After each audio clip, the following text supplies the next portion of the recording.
로마서 9장 말씀 보겠습니다. 1절로 13절까지 말씀입니다. 시작. 내가 그리스도 안에서 참말을 하고 거짓말을 아니하노라. 나에게 큰 근심이 있는 것과 마음에 그치지 않는 고통이 있는 것을 내 양심이 성령 안에서 나와 더불어 증언하노니 나의 형제 곧 고륙의 친척을 위하여 내 자신이 저주를 받아 그리스도에게서 끊어질지라도 원하는 바로라. 그들은 이스라엘 사람이라. 그들에게는 양자됨과 영광과 언약들과 율법을 세우신 것과 예배와 약속들이 있고 조상들도 그들의 것이요 육신으로 하면 그리스도가 그들에게서 나셨으니 그는 만물 위에 계셔서 세세 찬양을 받으실 하나님이시니라. 아멘. 그러나 하나님의 말씀이 폐하여진 것 같지 않도다. 이스라엘에서 난 그들이 다 이스라엘이 아니요 또한 아브라함의 씨가 다 그의 자녀가 아니라 오직 이삭으로부터 난 자라야 내 씨라 불리리라 하셨으니 곧 육신의 자녀가 하나님의 자녀가 아니요 오직 약속의 자녀가 씨로 여기심을 받느니라. 약속의 말씀은 이것이니 명년이 때 내가 이르리니 사라에게 아들이 있으리라 하심이라. 그뿐 아니라 또한 리브가가 우리 조상 이삭 한 사람으로 말미암아 임신하였는데 그 자식들이 아직 나기도 아니하고 무슨 선이나 악을 행하지 아니한 때 택하심을 따라 되는 하나님의 뜻이 행위로 말미암지 않고 오직 부르시는 이로 말미암아 서게 하려 하사 리브가에게 이르시되 큰 자가 어린 자를 섬기리라 하셨나니 기록된 바 내가 야곱은 사랑하고 에서는 미워하였다 하심과 같으니라. 아멘. 흔히들 우리가 로마서를 읽어가다 보면 9장 10장이 없어도 8장에서 12장으로 바로 연결되는데 무리가 없고 또 그래야 오히려 더 이렇게 자연스러운 흐름으로 읽어집니다. 이게 왜 들어갔지? 마치 단락을 끊어놓는 것처럼 그렇게 생각이 들기도 하는데, 그러나 이 9장, 10장, 11장을 읽어가면서 구원에 대한 보다 넓은 시야를 우리에게 제공하고 있습니다. 구원이 단 한 사람, 우리 개인의 구원에 그치는 것이 아니라 민족적인 구원, 그렇습니다. 공동체적인 구원, 더 큰 구원으로 나아가는데 중요한 징검다리가 되는 셈이죠. 오늘 사도 바울은 어쩌면 지금까지 로마서 8장까지 우리가 하나님의 전적인 주권에 의해서, 하나님의 전적인 은혜에 의해서 오직 믿음으로 구원받는다고 하는 그런 교리를 우리에게 일목요연하게 또 삶의 모든 실상들을 들어 알게 하셨는데, 그렇다면 도대체 유대인들은 어떻게 된 것이냐? 하나님이 일방적으로 부르시고 택하시고 백성 삼으시고 자녀 삼으신 이스라엘 백성들은 저렇게 예수 그리스도를 거부한다면 그들은 궁극적으로 구원에 이를 수 있는 것이냐? 이런 반론이 당연히 제기되지 않겠습니까? 왜 이스라엘 백성들은 예수님을 그리스도라고 시인하지 않고 예수님을 그리스도로 영접하지 않느냐? 그런 당연한 의문에 우리가 부닥치게 되는 것이죠. 그래서 오늘 그 부분에 관한 사도 바울의 논리적인 규명을 듣게 됩니다. 먼저 1, 2절과 3절 한번 읽겠습니다. 시작. 내가 그리스도 안에서 참말을 하고 거짓말을 아니하노라. 나에게 큰 근심이 있는 것과 마음에 그치지 않는 고통이 있는 것을 내 양심이 성령 안에서 나와 더불어 증언하노니 나의 형제 곧 고륙의 친척을 위하여 내 자신이 저주를 받아 그리스도에게서 끊어질지라도 원하는 바로다.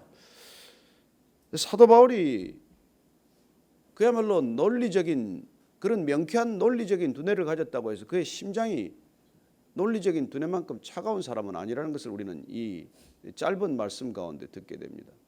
그가 얼마나 따뜻한 마음의 소유자인지, 그가 얼마나 사랑이 많은지, 그 자신에게 찾아온 그리스도의 사랑이 그 자신 안에서 얼마나 뜨겁고 열정적인 사랑이 되었는지를 우리는 다시 한번 이 말씀을 통해서 확인하게 되는 것이죠. 그는 결코 자기 자신을 그토록 핍박하고 때로는 죽음의 여러 가지 위협과 그런 고난과 핍박 가운데서도 그는 동족에 대한 사랑, 이스라엘 백성들에 대한 그런 뜨거운 사랑을 그는 놓치지 않았다는 것을 우리는 기억해야 합니다. 우리가 이 정도로 핍박을 받으면 한국 사람들 같으면 어떻겠습니까?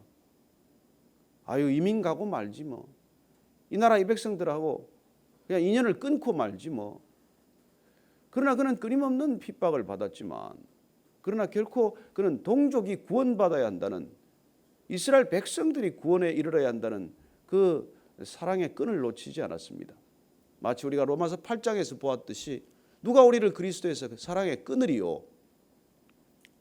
그렇게 그가 끊어질 수 없는 그리스도의 사랑을 고백했고, 그렇게 끊어질 수 없는 사랑이 내 안에 왔다면, 그렇다면 그 사랑으로 누군가를 사랑한다면 그 사랑도 끊어지지 않아야 되는 것 아닙니까?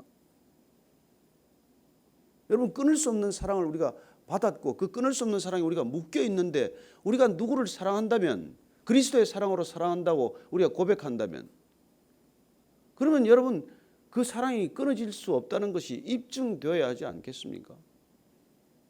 우리가 정말 그리스도 안에서 형제 자매 되기로 우리가 이렇게 한 공동체를 이루었다면, 우리가 정말 사랑한다고 고백했다면, 그 사랑이 진실이라면 그렇게 끊어지지 않는 사랑을 우리가 드러내야 하지 않겠습니까? 오늘 그 고백이 진실하다는 것을 어떻게 우리는 알 수 있습니까? 사도 바울은 오늘 내가 거짓말하지 않고 내가 정말 진실을 말한다고 말을, 참말을 하고 거짓말을 안 놀아. 여러분, 성경에 이런 말이 나올 정도면 얼마나 그가 애타는 마음을 토로하고 있겠어요. 우리 다 조금씩 속이지 않습니까? 우리가 예수 믿는다고 하지만 진실을 전할 수 있는 사람이 몇이나 되겠어요? 교회 안에서도 한마디 두마디 옮겨 다니면 말이 다 참말은 오간데가 없고 거짓말만 난무하는 것 아닙니까? 그러나 정말 우리가 그리스도의 사랑받는 자가 되었다면, 정말 우리가 그리스도의 사랑 안에 묶여 있다면 우리는 참말을 하고 거짓말을 안 한다는 것입니다. 여러분, 사랑받지 못하면 불안하고, 불안하면 거짓말합니다. 그러나 정말 사랑하는 이 자의 사랑을 받기 시작하면 거짓말할 필요가 없어지는 것이죠. 여러분, 애들 거짓말하는 거 부모 책임이라는 거 아시죠? 애들이 왜 거짓말하게 되었습니까? 참말을 말하면 혼나니까. 야, 참말을 말하고 혼나더라도 그래도 참말을 말해야지. 그건 여러분 어른이 돼도 그렇게 하기 어려워요. 여러분, 청문회에서도 그런 일은 없습니다. 재판 과정에서도 그런 일은 없어요. 증인 신문에도 그런 일은 안 일어납니다. 그건 오직 우리가 끊어지지 않는 사랑, 불변하는 사랑, 절대적인 사랑에 우리가 붙들렸을 때 우리는 비로소 참말을 하고 거짓말을 안 하게 돼요. 거짓말할 필요가 없으니까. 내 존재를 더 이상 변명하거나 꾸미거나 과장하거나 포장할 필요가 없어지기 때문에 있는 그대로 솔직한 것이죠. 저는 여러분들이 그리스도 안에서 점점 우리가 더 솔직해지고 더 있는 모습 그대로 살아가는 것이 자유하기를 축복합니다. 우린 더 이상 꾸미거나 포장할 필요가 없어요. 그래서 되게 아침에 화장 안 하고 오는 거 아닙니까? 뭐 아버지가 뭐 우리가 꾸몄다고 더 잘 봐주고 안 꾸몄다고 그렇게 합니까? 제가 옛날에 그 우리 영성 프로그램 중에 하나지만 샤이닝 글로리라는 프로그램이 있었는데, 그게 마지막 날 아침에 이제 그냥 갑자기 배를 울리고 다 소집하는 거예요. 그러면 자다가 그냥 다 나와야 돼요. 그냥 머리가 헝클어지고 꾀죄죄한 얼굴에 눈곱이 덕지 붙은 얼굴로 그렇게들 다 강당에 모아놓고 갑자기 찬양하고 뭐 이렇게 또 부르게 하고 이렇게 하는데, 누가 오냐면은 전부 이 꽃을 들고, 가장 사랑하는 사람들이 꽃을 들고 아침에 나타나는 거예요. 그러면 그 감동이 그냥 말할 수 없는 감동이 물밀듯이 밀려오는 것을 경험했습니다. 정말 내가 꾸밈없이 이렇게 있는 모습을 그대로 사랑해주는 아침에 그 새벽에 꽃다발을 안는 느낌, 그 기분을 한번 여러분들 경험 안 해보신 분도 있겠지만 한번 경험해 보시길 바랍니다. 정말 다들 눈물의 바다예요. 완전히 그냥 통곡의 도가니입니다. 하나님이 이렇게 사랑하시는구나. 내가 눈곱이 붙어도, 내가 좋은 옷을 꾸미 입지 않아도, 내가 이렇게 그냥 남한테 보이기 정말 민망한 이런 모습이라도 하나님께서는 나를 이렇게 사랑하시는구나. 이런 걸 우리가 한번 경험케 하는 일이죠. 저는 사도 바울이 그런 마음이 있기 때문에 내 양심이 성령 안에서 나와 더불어 증언하는데, 나의 형제 곧 고륙의 친척이란 곧 이스라엘 사람들 아닙니까? 자기를 그토록 핍박하는 이스라엘 사람들이 구원받을 수만 있다면 내 자신이 저주를 받아서 그리스도에게서 끊어질지라도 원하는 바로다. 어떻게 이런 얘기를 할 수 있는지 저는 정말 저는 바울이 많은 일을 해서가 아니라 이런 마음을 가지고 있다는 것이 부럽고 이런 마음을 배우고 싶은 거예요. 뭐 그가 교회를 여기저기 개척하는 거 그걸 본받고 싶은 것이 아니라, 내가 그리스도의 사랑에서 끊어질지라도 내 고륙이, 내 친척이 구원받기를 나는 갈망합니다. 이게 조금도 거짓말이 아니고 내 진실입니다. 여러분 이게 진짜 사랑 아닙니까? 모세가 그렇게 기도한 거 아닙니까? 내가 생명책에 지워지더라도 나는 이스라엘 백성들이 구원받기를 원합니다. 그게 여러분 진실한 사랑이죠. 나는 쇠하여도 좋고 그는 흥하여도 좋습니다. 아니 나는 오히려 쇠하고 그가 흥하여야 합니다. 그런 사랑이 진정한 사랑 아닙니까? 오늘 사도 바울은 내가 끊어질지라도 내가 물론 어쩌면 이거 끊어지지 않는 거 알면서 그렇게 말할지 모르겠습니다만은 근데 이게 진심이라면 나는 죽어도 좋고 그는 살아야 한다 이거 아닙니까? 그래요. 구원이란 나는 죽어도 좋고 그는 살아야 한다는 거예요. 그래서 십자가입니다. 십자가는 나는 죽어도 좋고 그가 살아야 한다는 거예요. 날마다 자기 십자가를 지고 오라는 건 그런 뜻 아닙니까? 너는 죽어도 좋고 내가 사랑하는 사람을 살리라는 거예요. 그게 우리 안에 주어진 소명입니다. 저는 우리 교회가 가야 할 방향 그런 것들이 다 말씀 가운데 이렇게 말씀해 주고 계세요. 이 베이직 교회는 죽고 누군가 살아야 되는 거예요. 하늘의 밀알이 떨어져 죽고 그래야 많은 열매를 맺는 거예요. 이 교회가 사라져야 수많은 교회가 탄생하는 거예요. 그게 하나님께서 원하시는 것 아닙니까? 아무도 아멘 안 해요. 그래요. 이런 사랑이 우리 모두에게 있다면 여러분 그런 사랑이 흐르면요. 전도 따로 할 필요도 없어요. 그런 사랑을 하고 있는데 왜 사람들이 안 오겠습니까? 재미나게 놀기만 해도 사람이 몰려드는데 정말 우리가 그렇게 진실로 사랑하고 진실로 섬기는 마음이 있고 뭐 그렇게 행동으로 드러나지 않아도 그 마음이 우리 안에 흐르기 시작하면 여러분 이심전심 아닙니까? 우리가 누군가 나를 좋아한다는 마음 우리가 못 느낍니까? 저 사람 나를 싫어한다는 거 우리가 못 느낍니까? 다 이심전심인데 정말로 우리가 그리스도의 사랑을 받고 그리스도의 사랑을 우리가 받은 자 그 사랑이 차고 넘치면 안전해지겠습니까? 얼굴 보면 다 나타나 있습니다. 제가 제일 답답한 건 저 사람 왜 교회 다니나? 저렇게 얼굴에 늘 근심이 가득하고 저렇게 분노가 많고 여러분 그리스도의 사랑 안에 우리가 충만하면은 그리스도의 기쁨이 우리가 차고 넘치면 여러분 여호와를 기뻐하는 것이 우리의 능력이에요. 그분의 사랑받는 것이 능력입니다. 무슨 다른 능력이 아니에요. 사랑받는 자의 능력. 그 사랑받는 자의 능력은 당당하기가 이를 데 없고 담대하기가 이를 데 없고 눈치 볼 이유가 없는 것이죠. 그래요. 저는 정말 여러분들이 눈치로 일하다가 눈칫밥 먹지 않게 되기를 바랍니다. 정말 사랑으로 일하다가 하나님이 주시는 양식을 먹고 살아야지. 사람이 주는 양식 썩어질 양식입니다. 하나님이 주시는 양식 썩지 않는 양식이에요. 사람이 주는 월급은 묶어 놓습니다. 그러면 하나님이 주신다는 월급을 받으면 여러분 묶이지 않아요. 그런데 이스라엘 사람들이 왜 이렇게 됐냐는 거예요. 그들에게는 양자됨과 영광과 언약들과 율법을 세우신 것과 예배와 약속들이 있고 조상들도 그들의 것이요 육신으로 하면 그리스도도 그들에게서 나셨는데 왜 도대체 이스라엘 백성들은 이 모든 특권 하나님께서 주신 이 놀라운 특권들을 다 버리고 예수를 메시아를 주셨는데도 불구하고 안 받아들이느냐는 거예요. 이 고민에 대한 답이 오늘 아브라함과 이삭과 야곱의 얘기를 통해서 풀어가는 것을 보게 됩니다. 하나님이 이스라엘을 버렸냐? 아니라는 거예요. 그럼 그 사람 자연히 다 구원받냐? 이스라엘 백성이라고. 아니 그 문제가 아니라는 것을 우리에게 알려주고 있는 것이죠. 여러분 하나님께서 언약을 맺으실 때 언약의 백성, 언약의 자손, 언약의 자녀들이 되어야 구원받는 것이지 언약 밖에 있으면 육신의 자녀로 머물러 있으면 그건 무슨 소용이 있냐는 것이죠. 교회만 다니면 무슨 소용이 있냐는 것입니다. 언약의 백성이 되어야 하는 것이라는 것이죠. 말씀을 읽으면 뭐 하느냐는 것입니다. 말씀대로 행하지 않으면 정말 누가 그리스도인이냐 이 얘기를 오늘 사도 바울이 우리에게 정말 쇠망치로 우리를 머리를 두드리듯이 해주는 것이죠. 그들은 아브라함의 자손이면 다 구원받는 줄 알았어요. 그러나 주가 진정한 아브라함의 자손이냐 이 문제를 다시 거론하고 있는 것이죠. 누가 진정한 언약의 자손이냐? 이걸 말하는 것이죠. 혈통의 문제냐? 아니면 영적인 문제냐? 육의 자녀냐? 영의 자녀냐? 이 얘기를 얘기하고 있는 것이죠. 구원이란 영적 사건이라면 영적인 자녀라야 구원받는 사건에 포함될 수 있는 것이지, 육신만으로 살면서 육신의 생각을 쫓고 육신의 것만 구하면 그건 아브라함의 자손이 아니지 않냐? 그건 이미 약속에서 자기 스스로 벗어난 것 아니냐?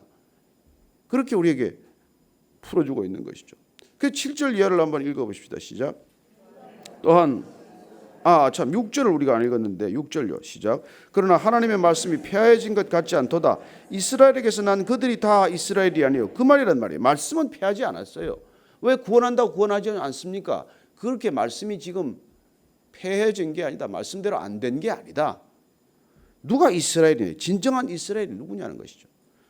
아브라함의 씨가 다 그의 자녀가 아니라 오직 이삭으로부터 난 자라야 내 씨라 불리리라 하셨으니. 그렇죠. 아니 아브라함이 처음에는 그 누구 엘리에셀이나 내 자녀로 삼게 해주시오. 종이지만은 뭐 내 옆에 있는 걔가 내 자식이니 뭐. 그러다가 안 돼서도 이스마엘을 낳았는데 이스마엘이라도 한번 떠나 이건 뭐 내 아들로 치겠습니다. 아니 그게 아니라 언약에 따라 주는 자녀라야 그게 내 아브라함의 족보에 편입이 된다는 거예요. 영적인 족보에 편입이 되는 것은 언약의 자녀여야 된다. 약속의 자녀라야 된다. 그래서 이스마엘이 아니고 이삭이고, 이삭이 리브가와 또 결혼해서 애를 동시에 쌍둥이를 낳았는데, 에서와 야곱을 낳았는데 태중에서부터 하나님께서 선택하셨다는 거예요. 이게 또 우리에게 더 어려운 또 이 곤혹스러운 문제를 이렇게 제시하고 있습니다. 10절 이하입니다. 시작. 그뿐 아니라 또한 리브가가 우리 조상 이삭 한 사람으로 말미암아 임신하였는데 그 자식들이 아직 나지도 아니하고 무슨 선이나 악을 행하지 아니한 따에 택하심을 따라 되는 하나님의 뜻이 행위로 말미암지 않고 오직 부르시는 이로 말미암아 서게 하려 하사 리브가에게 이르시되 큰 자가 어린 자를 섬기리라 하셨나니 기록된 바 내가 야곱은 사랑하고 에스는 미워하였다 하심과 같으니라. 자, 그런 영적인 자녀라야 구원에 이른다고 할 때, 그러면 하나님께서 왜 아이를 태중에서부터 그렇게 선택하냐? 그래요. 이 선택론, 예정론에 관해서 수많은 신학적 논쟁이 있고 오늘날까지도 이어지는 논쟁들이지만, 중요한 것은 하나님께서 택하신 것은 우리의 행위가 결정되기 전이라는 거예요. 그러면 아무 가망이 없습니까? 전부 운명론적 결정론입니까? 그게 아니란 말이에요.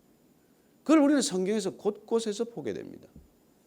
가론 유다에게 뭐 그런 걸 주셨기 때문에 그러면 예수님께서 십자가를 지신 것 아닙니까? 가론 유다가 예수님 안 팔아도 예수님은 십자가 지는데 문제가 없습니다. 가론 유다는 하나님께서 너는 그걸 위해서 태어나라 그러지 않았습니다. 주님께서는 마지막 끝까지 그가 회개할 기회를 주셨어요. 그러나 인간의 악을 통해서도, 인간은 악한 선택들을 하지만 하나님이 결정적으로 선을 이루어 가시는 데는 하나님은 지장받지 않으십니다. 저는 여러분들이 행위로 인해서 구원받은 것 아니라는 것을 분명히 아실 것입니다. 은혜로 구원받았습니다. 그러나 이 구원은 미리 창세전부터 예정된 구원이에요. 하나님의 구원은 확정된 사건들입니다. 하나님의 택함은 이미 우리가 생각하기도 전에 택하신 것이에요. 그럼에도 불구하고 우리는 내가 어떻게 자유의지로 하나님의 택하심과 예정하심에 순종할 것인가 남아있는 것이죠.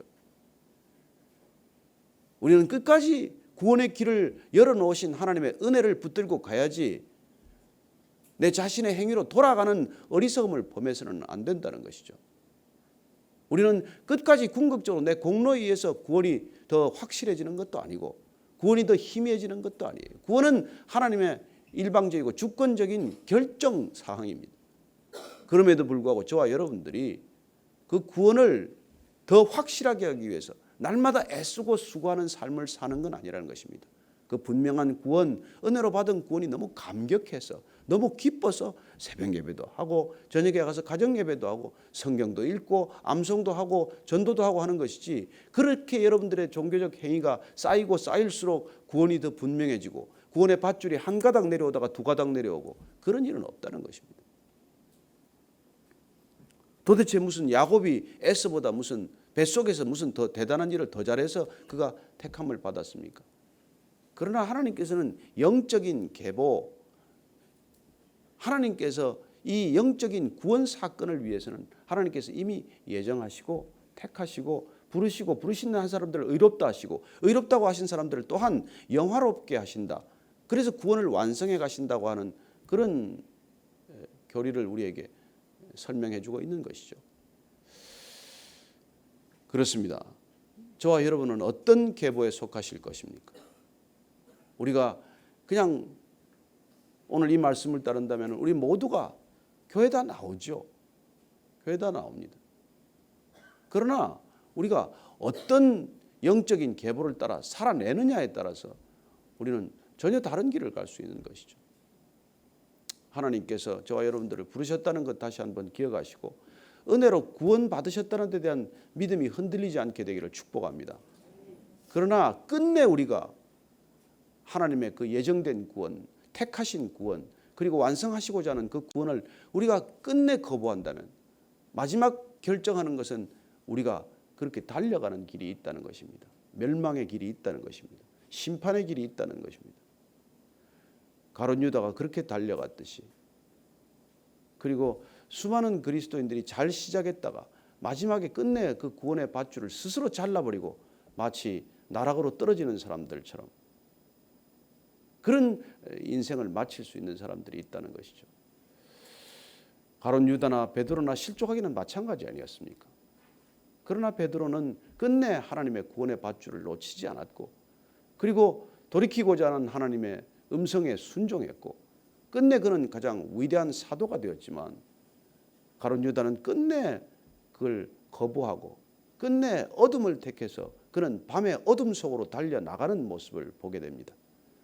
일껏 어둠에서 불러내서 빛 가운데로 인도해 주셨는데 다시 어둠으로 돌아가서 어둠에서 인생을 끝내서 결국은 원치 않는 곳으로 가는 인생 되지 않기 위해 우리는 그분께서 은혜로 구원해 주셨다는 이 사실을 끝까지 믿고 붙들고 완주해내는 것을 우리의 신앙의 목적으로 삼아야 한다는 것입니다. 등산은 산 정상에 오르는 것이 목적이지만 믿음은 끝까지 완주하는 것이 목적입니다. 여러분, 위대한 신앙인의 등산을 하듯 그렇게 등정하는 것이 아닙니다. 우리는 더 있다, 더 높은 곳이 있다, 더 큰 능력이 있다, 이런 데 자꾸 이렇게 관심을 갖고 현혹되기 쉽지만은 아니요. 우리는 끝까지 믿음을 붙들고 믿음의 끈을 놓치지 않고 완주해내는 저와 여러분의 신앙이 되기를 축복합니다. 예. 그래서 우리가 끝에 만나야죠. 끝에 우리가 다 만나야죠. 우리가 여러분 지금은 제가 여기 설교하고 있지만 우리가 같이 새하늘 새 땅에 가면 다 같이 우리가 흰옷 입고 그분 앞에서 정말 우리의 멸류관을 다 벗어 그 발 앞에 던지고 아름답게 예배드리는 하나님의 백성들, 자녀들로 같이 만나야 되지 않겠습니까? 그래서 우리가 누군가에게 정말 흔들리는 믿음이 있다면 같이 어깨를 품어주고 같이 또 허물을 감춰주고, 그리고 그분이 끊어지지 않는 사랑에 있다는 것을 우리의 손길을 통해서 확인하는 하루가 되기를 축복합니다. 저와 여러분들이 그런 손길, 그런 발길 되기를 축복하면서 오늘 아침에 기도할 때는 하나님 아버지, 그렇게 구원해 주신 주님께 다시 한번 감사의 기도를 드리고 싶습니다. 주님, 우리의 조건, 우리의 자격이 태중에서부터 결정되지도 않았는데 우리를 구원해 주시고 우리의 수많은 허물에도 불구하고 날마다 넘어지는 실수에도 불구하고 하나님 우리를 끝까지 사랑하는 자녀들아, 사랑하는 내 딸아, 내 아들아 그렇게 불러주시니 하나님 오늘도 그 끊어지지 않는 사랑에 붙들려서 흔들리는 신앙의 사람들 붙들어주는 하루가 되게 하여 주옵소서. 한번 그렇게 기도하십시다. 하나님 아버지, 감사합니다. 주님, 참으로 감사합니다. 주님께서 얼마나 큰 사랑을 베풀어 주셨는지, 주님 얼마나 큰 사랑인지, 얼마나 깊은 사랑인지, 얼마나 넓은 사랑인지 주님 가늠할 수 없는 그 사랑입니다. 주님, 그 사랑에 머리끝에서부터 발끝까지 젖어서 오늘도 정말 주님 안에서 자유하며 걸어가는 하루가 되게 하여 주옵소서. 하나님, 늘 불안해하고 늘 거짓말하고 늘 초조해하고 늘 인정받고자 하는 수많은 가련한 영혼들이 있습니다. 하나님 아버지, 다시 한번 넉넉하게 받은 것들 넉넉하게 나눌 수 있는 저희들 되게 하셔서 우리의 입술을 통해 우리의 손과 발을 통해 그들 안에 진정한 그리스도의 사랑이 주는 평강을 전하게 하여 주옵소서. 하나님 아버지 감사합니다. 주께서 우리를 택하신 것, 부르신 것, 그리고 이끄시는 것, 그리고 우리를 궁극적으로 영화롭게 하실 것, 그 믿음이 날마다 샘솟듯 솟게 하시고 그 믿음이 주는 기쁨 때문에 오늘도 하나님을 기뻐하는 이 기쁨이 우리의 능력이 되게 하시고 하나님 안에서 자유하는 이 자유가 진정한 능력이 되게 하여 주옵소서. 이제는 십자가에서 그 자유함과 그 능력과 그 기쁨을 부어주신 우리 구주 예수 그리스도의 은혜와 하나님 아버지의 크신 사랑과 성령의 충만하게 하심, 또 우리의 한 형제의 지체되게 하심이 오늘도 그리스도 안에서 정말 진실로 주님이 주신 이 놀라운 택하심, 구원, 이 구원받은 백성의 감격을 마음껏 선포하기로 결정한 이 자리에 고개 숙인 모든 하나님의 영적인 자녀들 위해, 아브라함의 믿음의 후손들 위해 지금부터 영원까지 함께 하시기를 간절히 축원하옵나이다. 아멘.